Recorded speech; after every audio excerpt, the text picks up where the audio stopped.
बिस्मिल्लाहिर्रहमानिर्रहीम students, accounting fundamentals basic accounting की बात हो रही थी और ये दैट इज हमारा चैप्टर नंबर 1। और अल्हम्दुलिल्लाह हमने पांचों हेड्स को इन डिटेल जो है लास्ट जितनी भी रिकॉर्डिंग लेक्चर्स थे उसमें कंप्लीट आउट करा था। आज हम जो है बहुत ही अटमोस्ट इम्पॉर्टेंट एक नई चीज जो है स्टार्ट कर रहे हैं, दैट इज आप यूं समझ लें that is rules of debit and credit, और you can say that rules of accounting. तो आज जो हमारा टॉपिक है उसमें हमारे पास है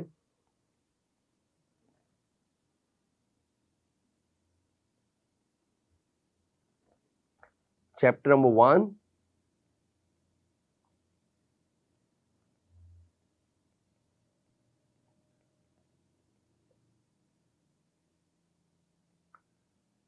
अकाउंटिंग फंडामेंटल्स। और आज जो बात करने जा रहे हैं बच्चों, हम करने जा रहे हैं रूल्स ऑफ अकाउंटिंग। और ये जब ही स्टूडेंट्स को आसानी से ग्रिपिंग होगी जब आपको पांचों हेड्स के बारे में अच्छी तरह पता हो। इसको दूसरा नाम rules of debit and credit भी कहते हैं। Rules of debit and credit भी बच्चों कहते हैं, रूल्स ऑफ अकाउंटिंग, और you can say that rules of debit and credit. सबसे पहली बात यह है, हमेशा याद रखिएगा, एक आपने बहुत ज्यादा नाम सुना होगा debit and credit, debit and credit. There is no proper definition of debit and credit given by the accounting experts. कोई प्रॉपर डेफिनेशन नहीं है डेबिट एंड क्रेडिट की, याद रखिएगा। Debit and credit are two columns name. बल्कि अगर मैं यूं कहूं तो वो ज्यादा बेहतर हो जाएगा आपके लिए। बल्कि इनफैक्ट अगर आप यूं लिख लें कि debit record and credit record, जो कंप्लीट आपके पास जो यूं कह लो कि जो नाम है, कंप्लीट नाम जो है बच्चों वो है debit record and credit record. जो ये आपके पास कॉलम्स के नाम है उसका कंप्लीट नाम, दैट्स व्हाई इसको शॉर्ट फॉर्म में DR लिखते हैं और इसको CR लिखते हैं। डेबिट का D और रिकॉर्ड का R, क्रेडिट का C और रिकॉर्ड का R। तो डेबिट रिकॉर्ड और क्रेडिट रिकॉर्ड को DR CR भी जो है they are only two columns name.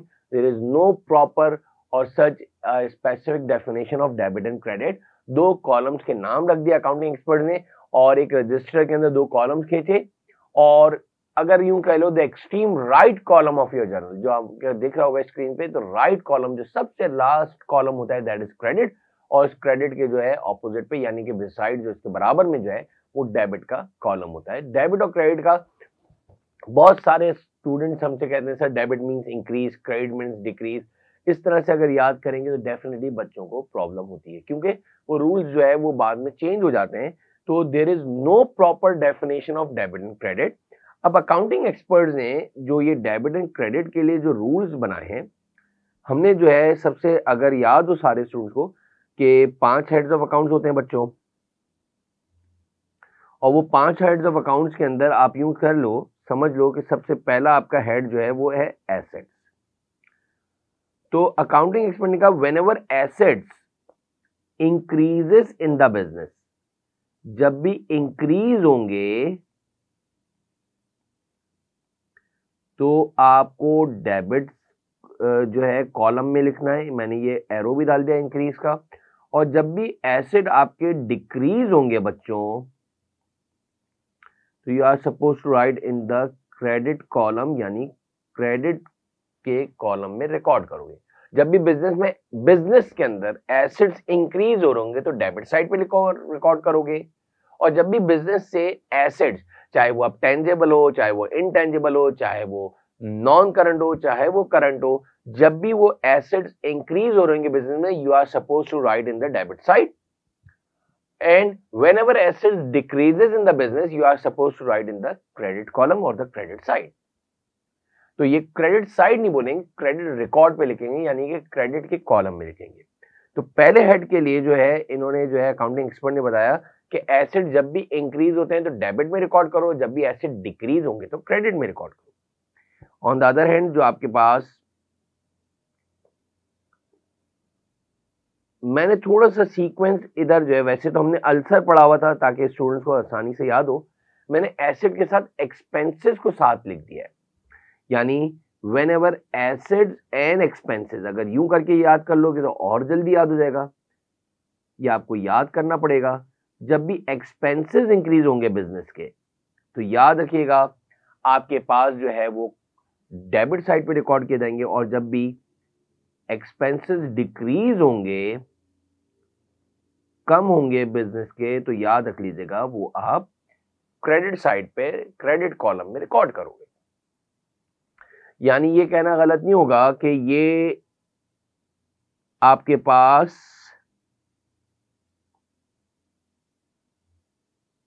Debit और क्रेडिट जो है दो कॉलम्स के नाम हो गए, और एसेट और एक्सपेंसेस के लिए दोनों के लिए एक ही आपके पास रूल्स हैं। Whenever asset and expenses, जल्दी अगर याद करना चाहो, whenever asset and expenses increases in the business, debit record. Whenever asset and expenses decreases in the business, you are suppose to write in the credit side. अगर चाहो तो मैंने एक ये आपके सामने एक लाइन इसलिए ड्रॉ कर दी ताकि आपको और अच्छी तरीके से जरा समझ में आ जाए। अब बाकायदा जो तीसरा हेड ऑफ अकाउंट है दैट इज लायबिलिटीज बच्चों। Number 4 is capital, and number 5 is revenues. Whenever liabilities, capital and revenues, इसके लिए मैं जरा सा, जब भी आपके पास ये इंक्रीज होंगे बच्चों, तो देखो पूरा आपके पास रूल चेंज हो गया। तीनों के लिए एक ही रूल है। Whenever liabilities, capital and revenues increases in the business, जब भी लायबिलिटीज बिजनेस में बढ़ेंगी तो क्रेडिट में लिखोगे, जब भी कैपिटल बढ़ेगा बिजनेस के अंदर तो क्रेडिट साइड पे लिखोगे, जब भी रेवेन्यूज बढ़ेगी बिजनेस में तो आप क्रेडिट साइड पे लिखोगे। और whenever liabilities decreases in the business, whenever capital decreases, कम हो जाए बिजनेस से, और whenever revenues decreases in the business, they are recorded in the debit side, या डेबिट रिकॉर्ड करोगे जो आपको कन्वीनियंटली हो। मैंने आपके लिए एरो भी इसलिए डाल दिए कि ताकि आपको आसानी से याद हो। तो ये कहना गलत नहीं होगा कि शुरू के दो हेड जो है एसेट और एक्सपेंसेस के लिए एक रूल है बच्चों, और लायबिलिटीज, कैपिटल एंड रेवेन्यूज के लिए बच्चों एक रूल है। लायबिलिटीज, कैपिटल एंड रेवेन्यूज के लिए एक रूल है, एसेट और एक्सपेंसेस के लिए एक रूल है। तो this is the rules of accounting, और you can say that rules of debit and credit. याद रखिएगा, ये आपको बहुत ही अच्छी तरीके से याद होने चाहिए, और आपको पांचों हेड्स के अंदर डिफरेंशिएट पता होगा तो आप बहुत ही अच्छी तरीके से जो है हम जो है वो डबल एंट्रीज जो है बना सकेंगे, जो कि सबसे मेन और कोर चीज है आपकी अकाउंटिंग में। डबल एंट्रीज अगर आपको अच्छी तरीके से आ गई तो समझ लो आगे की फर्दर अकाउंटिंग भी बहुत ही आसान हो जाएगी। तो इसको आप अच्छी तरह से मेमोराइज करिएगा। Whenever asset and expenses increases in the business, debit record. Whenever asset and expenses decreases in the business, credit record. Whenever liabilities, capital and revenues increases in the business, credit record. Whenever liabilities, capital and revenues decreases in the business, it is recorded in the debit side. तो आज के लिए इतना ही काफी है। इंशाल्लाह next class में इससे आप आएंगे। Thank you.